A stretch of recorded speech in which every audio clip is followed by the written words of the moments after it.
Hello, Internet. Welcome back. Saibrock has returned. There's one more thing that I wanted to do in my guide for 4th edition. Because we covered the rules, we covered some of the things that I personally like. The Warlord, excellent, good, perfect. What I would like to do today is address a question that I am anticipating, which is, but Saibrock, there's so much content out there. There's so many books.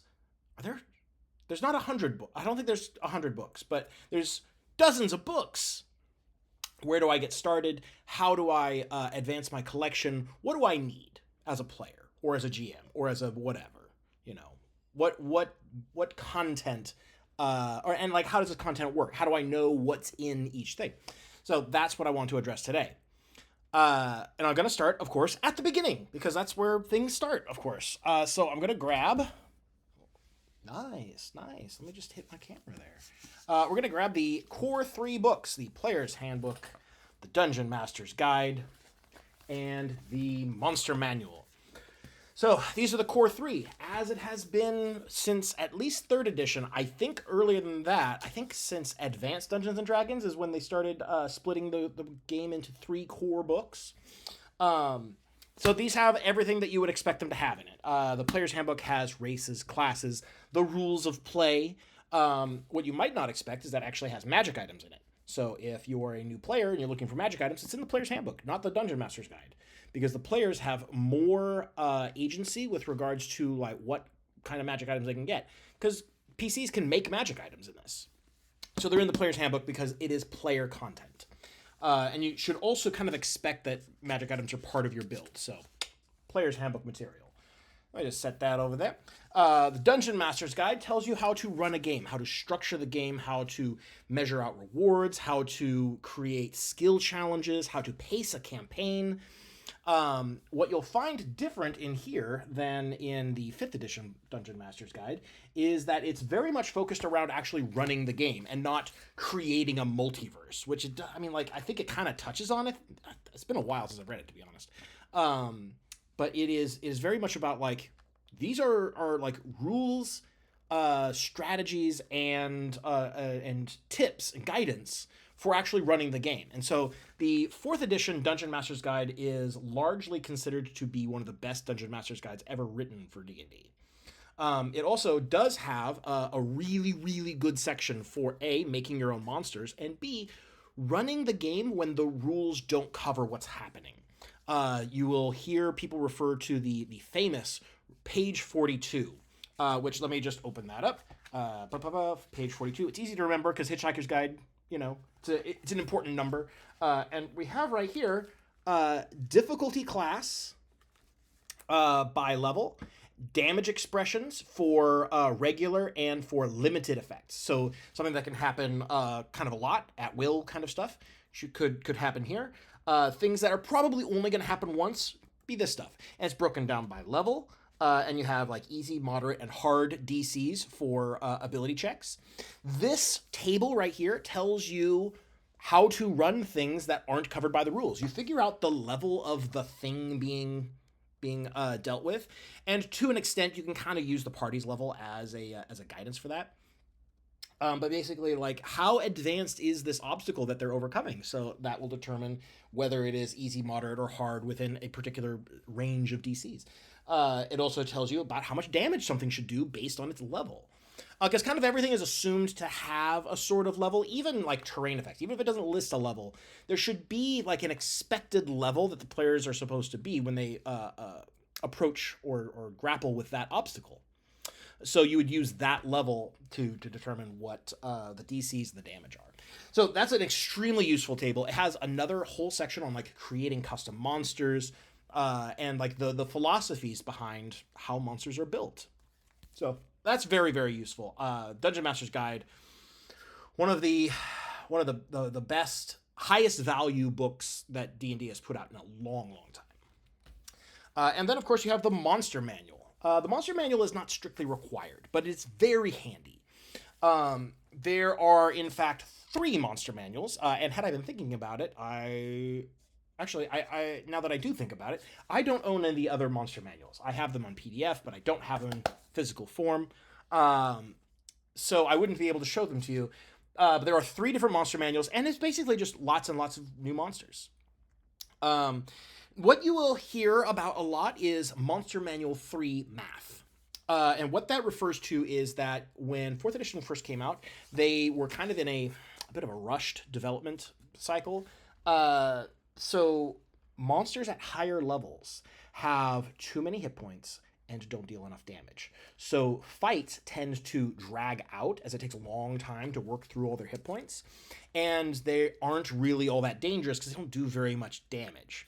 So what the Monster Manual 3 did was it sort of revisited the math and figured out a better balance between monster durability and monster damage output, so that monsters go down faster, but they deal more damage while they're alive. And so fights stay a little bit more dynamic. So the Monster Manual 1 doesn't really have that. But it's okay because most games take place in the heroic tier, and you don't really start to see that problem come into play until much either like late heroic tier or into the Paragon tier. So the first third of the game doesn't really suffer from this problem. It doesn't the breaking point hasn't arrived yet. And in fact, you can find guides, and there's one. So the math for creating monsters, somebody put it all on a business card. So you can basically just reference this itty bitty block of text to show you the math behind how to build a monster. And that uses Monster Manual 3 numbers. So you can just do that, make custom monsters when you are making your campaign. Alternatively, you can take stat blocks out of here and just sort of re-jimmy their hit points and their damage output to match the Monster Manual 3 math. It doesn't have anything to do with like their ACs or defenses or attack bonuses or anything like that. So that stuff all kind of stays the same. And the actual like core of the abilities, what they do, can stay the same. So the Monster Manual, I still consider to be a pretty good book. You could get things like the Monster Manual 3 or the, what is it called? The Monster Vault came out a little bit later. That was part of the Essentials line, and I'll talk about Essentials in a little bit. But basically just collections of monster stats. In the back of the Monster Manual, it actually does have rules for running certain monstrous type creatures as player characters. This is player character race stats for a lot of these sort of humanoid monsters. And some of these were redone for later publications, but it's just a really nice resource to have. This is where you find the stats for playing as a kobold, for example. I made a video on the kobold a long time ago about how their ability is so like ubiquitously cool, and they're going to be using it so often that it actually spoils players on it, and it makes it harder to learn the rules of the game because the kobold is breaking those rules so frequently. So Monster Manual. So that's the core 3. If you're going to start with a 4th edition collection of books, I recommend starting with the core 3. You have your how to play the game, how to run the game, and then just stats and stats and stats of monsters. All very good stuff. After that, you'll probably want to expand into the other core books. Other core books? Yeah, so there's the Dungeon Master's Guide 2, which focuses on running Paragon level campaigns. Had 4th edition lasted long enough, there would have been a Dungeon Master's Guide 3, which focuses on epic level campaigns. It's not that important. There would have been more monster manuals, etc. And in fact, the other 2 monster manuals are considered core books. But mainly, I would say focus on the Player's Handbook 2 and the Player's Handbook 3. Every Player's Handbook comes with races and classes, new classes. And the Player's Handbook 1 talks about how to play the game. It introduces game rules. And so the Player's Handbook 2 and 3 also introduce new game rules, player-facing rules. Player's Handbook 2 introduces, if we go to the, one moment, yeah, scared my cat. If we go over to the table of contents here, let me put it on this side so you can see it. There's character options, so you have backgrounds, you have new feats and everything. I think there's some new magic items in here, new rituals, but mainly it's the backgrounds. The backgrounds is a optional rules module that you can add into any game, and in fact most people do. In my experience, backgrounds are generally allowed and encouraged. They're pretty minor. It's not that big a deal. They got a lot more bold with the Player's Handbook 3, which introduces hybrid characters. Hybrid characters being a new way, sort of a secondary system like multiclassing, to allow your character to diversify between multiple classes. And what it basically is, they reprinted every class as a half class, like this hybrid version of the class. So you get half as many hit points, half as many healing surges. You get reduced or limited versions of your class features. And so basically you take two hybrid classes, just add them together. Everything that each of them gives you, you just add them together. And then there's rules for how to pick your powers. You have to stagger them to at least some extent, but it doesn't have to be perfectly even. But each of the player's handbooks introduces new races and new classes, and I recommend picking up all three. Player's Handbook 1, for obvious reasons. Player's Handbook 2 and 3 come with some excellent classes. Player's Handbook 3... they also introduced new power sources. So in the Player's Handbook 1, there's only Martial, Arcane, and Divine. The Player's Handbook 2 introduces the Primal power source, and Player's Handbook 3 introduces the Psionic power source. So Player's Handbook 2 has things like the Druid and the Barbarian, and new classes like the Warden and the Shaman, which, I mean, you could consider the Shaman a new class or an offshoot of the Druid, sort of a necessary result of turning the Druid into a shapeshifting class, or shapeshifting focus class. Let me just keep hitting my camera, and that'll be really good for the watchability of this video. So backgrounds in here, hybrid rules in here, plus races and classes. These are all very high value books. The Player's Handbook 3 with the Psionics introduces not only the Scion, and you're sort of classically like psychic caster type characters, but also the Monk is considered a Psionic class in this game. I think what that was that they didn't want to create a whole new power source for the Monk, because the Monk would probably be the only one with it, and a single class power source is never going to be well supported. But also, if they had made it Martial, then the Martial expansion book had already come out, and so it was missing out of that. And so there would be issues with that. So I think it was just a lot cleaner for their publication schedule to make the Monk a Psionic class. And using Psionics as this sort of analog to the like spiritual discipline of the Monk, I think works out really well. Some people don't like that the Monk is Psionic. I don't mind it, because I'm able to kind of see what they were angling at, and I'm like, yeah, that's fine. And at the end of the day, power source is mostly just descriptive and flavor anyways, so you can change it if you want. You can call the Monk a martial class. It doesn't matter. So those are the other core books. And then after that, I recommend getting into the Power series. The Power books each focus on a particular power source. So let me grab Primal Power here. Primal Power is just options for primal characters. I mean, there's a few options in here that are generic that anyone can take, but they are primal themed at least. So it is new class options and new powers for every primal class, in addition to new feats, paragon paths, and epic destinies for primal characters. So you have one for every of the main power sources. Shadow did not get one because Shadow was introduced very, very late in the life of 4th edition. But other than that, every power source got at least one power book. Martial Power was the first one. Because it was the first one, it actually is the only one to have gotten a sequel as well. That's they introduced new, like, I can't emphasize to you enough how much like they introduced not just new powers and feats, new archetypes entirely. Martial Power 1 is maybe the highest value. Well, like, Martial Power and Arcane Power probably bring the about equal value. Because like the Beastmaster Ranger is in here. The Battle Rager Fighter is in here. The Insightful Warlord, I think, actually is in here now that I think about it. But the Bravura Warlord is in here. So they're like new archetypes entirely, new class feature options. These dramatically change the scope of like different ways that you can build these characters. So they're a very high value series, even though they're relatively thin books. Like they're not that beefy. Like, and they're all about this size. I still recommend picking them up if you are going to be playing 4th edition absolutely pick up whatever power book is relevant to your character. You don't need them all, obviously, because they're like a lot of that's going to go to waste. If you are playing a psionic character, Martial Power 2, Arcane Power, Divine Power, and Primal Power are all kind of useless to you. Like maybe, like possibly, you might pick a feat out of one of them, but for the most part, you only need the power book for the character that you are playing.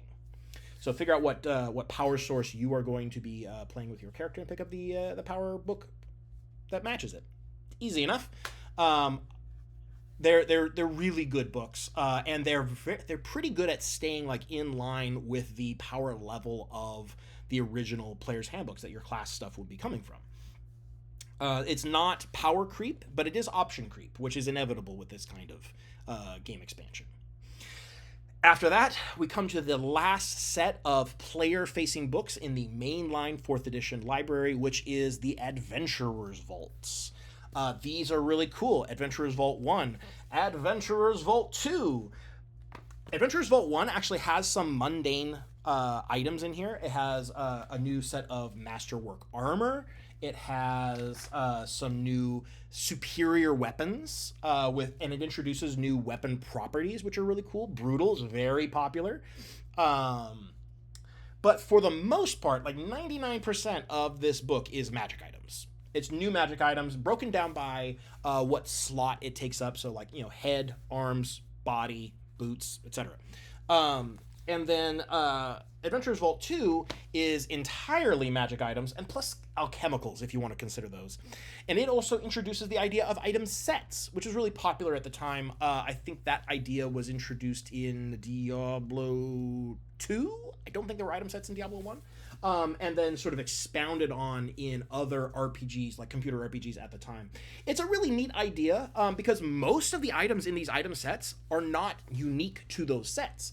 They are elsewise existing items that are in here, in the other Adventurer's Vault, or in the player's handbook, that when combined have additional synergistic effect for certain types of characters. And I think that's really cool. So that's something that you can introduce to your campaign if you like. Otherwise, they're just collections of magic items, and who doesn't want more magic items? Yeah, because the player's handbook is a big, beefy book.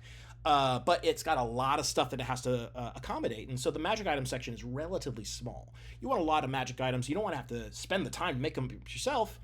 Get the Adventurer's Vaults are to magic items what the monster manuals are to monsters. Like, there's just a whole bunch of pre-generated stuff for you to use. More content. Excellent. There's another category of books, which are setting books. I don't have a lot. There were a few. There was Forgotten Realms, Dark Sun, Eberron.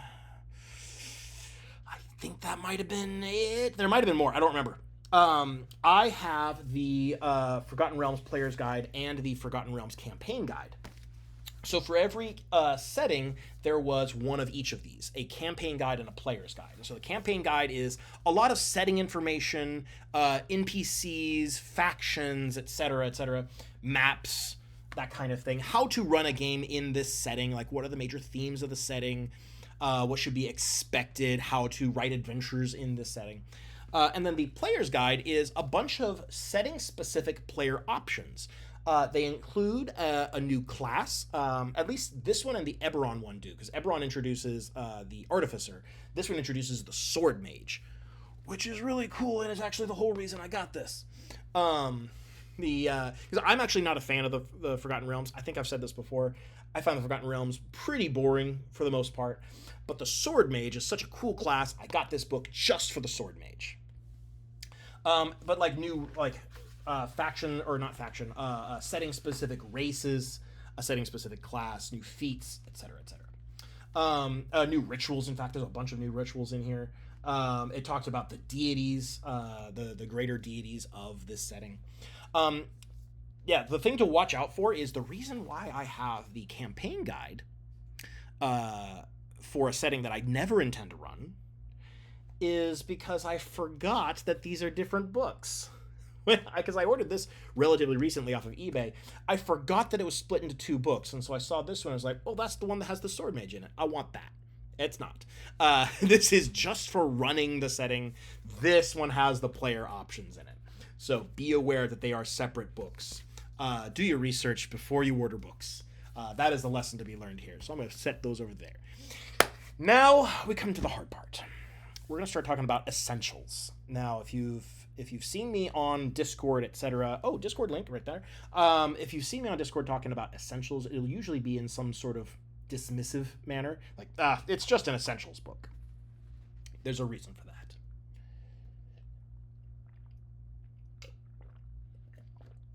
Strawberry kiwi juice, by the way, it's my fave. Let me show you. I believe this was the first essentials book. You'll notice it's a lot smaller than the others. It is considerably thicker, but this is actually equivalent to the player's handbook because it does have the rules of play in here, as does its sequel. Here's the Fallen Lands. Here's the Forgotten Kingdoms. They are both equal size because they both tell you how to play. Like, you could pick up either one of these as a starting point for getting into 4th edition. They have 4 classes each. The idea originally was to sort of be like, the original 4 classes: your fighter, your mage, your cleric, and your rogue. And so they have alternate versions of those classes in here, or what the game called subclasses. This is subclasses before the 5th edition sense of subclass, which is just a choice made within a class. No, these are alternate versions of the class, remade, re-envisioned. Essentials classes... Here's the rub. Essential classes are pretty bad in general, especially as you move away from the wizard/mage type archetype, and as you get closer to the martial archetype. You get far fewer features, much more reliance on the basic attack rather than using at-will powers, encounter powers, daily powers. You're going to be doing basic attacks most of the time. This was when Mike Mearls took over. I think he took over a little bit before this, obviously, because production time takes a bit. But this was Mike Mearls' brainchild. My impression is that he did not like 4th edition. Whether he does now or not is irrelevant to me because I don't pay attention to him at all. But he wanted to start turning it into this sort of regressive type thing where marshals are doing just basic attacks every turn, and it's only the spellcasters that get special powers. Now, you can't diverge from the game that you're writing for, like the core philosophies and core design, too much. So marshals do, in fact, get some powers. But generally speaking, you're going to be picking from one of 2 different options a handful of times in a tier. Like, most of your options are chosen for you. Like, automatic, you do not get a choice of what you get at each level, with a few exceptions. Which is not great design in a game that really, like, the wealth of options. Like, let me look at it. Hang on a second. Hold up a second. Most of this is player options. You get so much customization in 4th edition, and then Essentials comes along and says, nah, you don't need all that.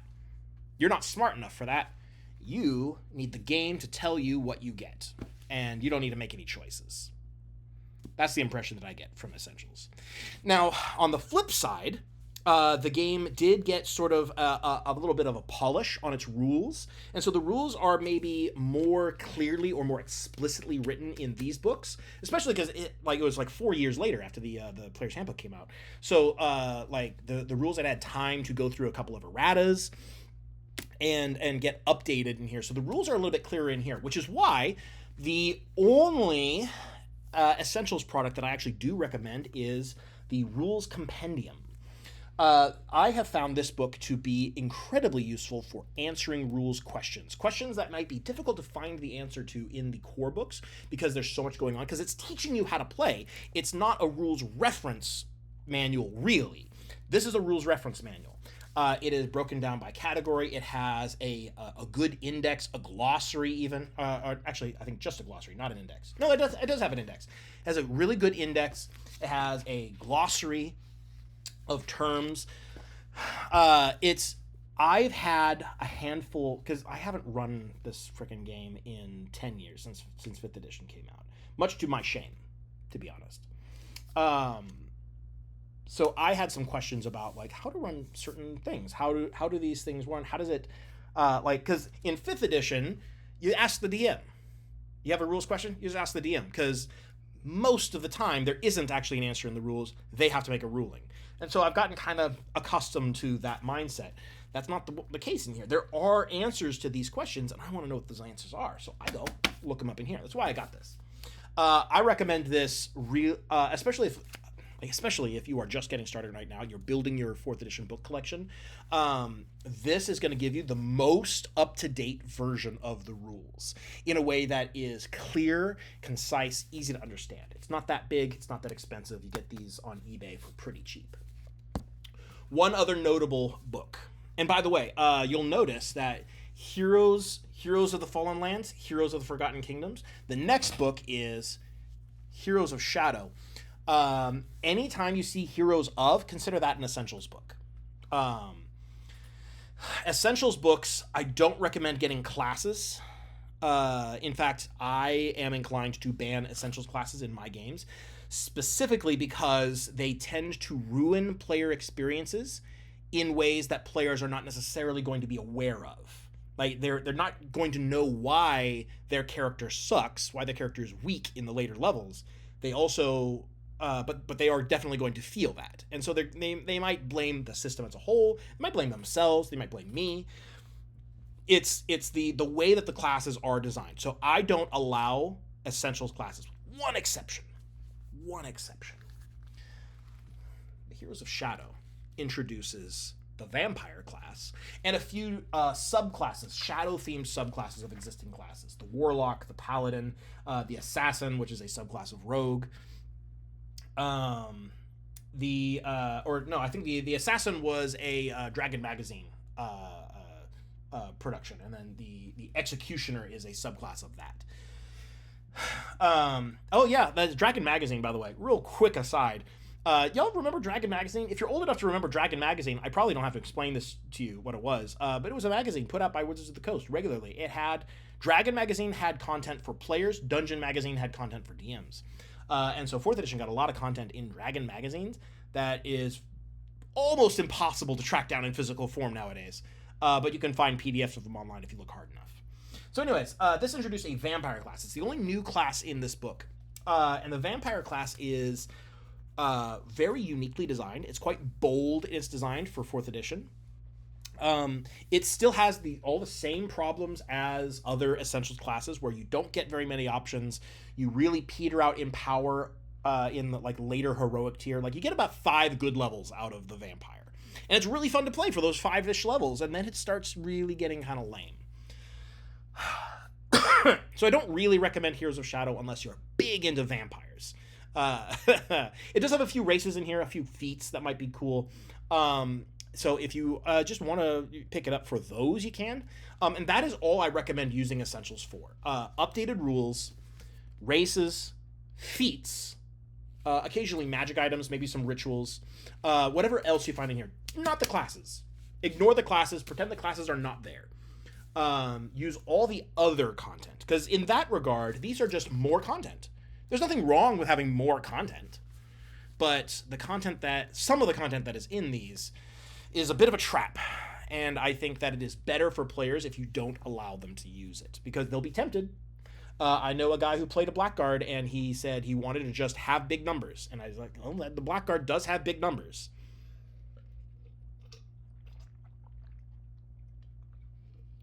But it's also really boring to play. And it doesn't play well with any of the other Paladin stuff, because it doesn't have any of the Paladin's iconic features, like Lay on Hands or Channel Divinity. So you don't really qualify for any of the wealth of support that the game has for the Paladin, which connects to those mechanical hooks that the Paladin has. The features that the Paladin is supposed to have. Channel Divinity, Lay on Hands, Divine Challenge. Blackguard doesn't have any of those, and so it doesn't interact with the pre-existing Paladin support. And you're more or less stuck with what's in here, which is, as we have discussed, not great for a variety of reasons. So that is Saibrock's Guide to Buying 4th Edition Books. Get the core books first.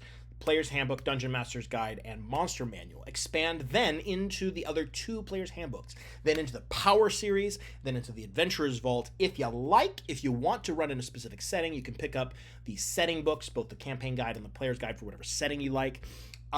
If you want just the classes from one of those, you pick up the Player's Guide. And I would say mostly avoid the Heroes of books. Any of the Essentials books, they begin with the words Heroes of. Mostly avoid those, except for maybe the Rules Compendium. If you really want an updated, codified, really good way to reference the rules of the game, that's this guy right here. Yeah. And then you do have a few other miscellaneous books that I didn't bring over here. Like there's a Draconomicon. It's just more stuff about dragons. It's kind of just an alternate version of the Monsters Manual, to be honest. It's just a dragon-themed monster manual. And it does talk about, like, ecologies and life cycles and things like that. But, like, those are pretty specialized, and you kind of tell what they are when you look at them. But that's pretty much the books of 4th edition and the guide on how to buy them.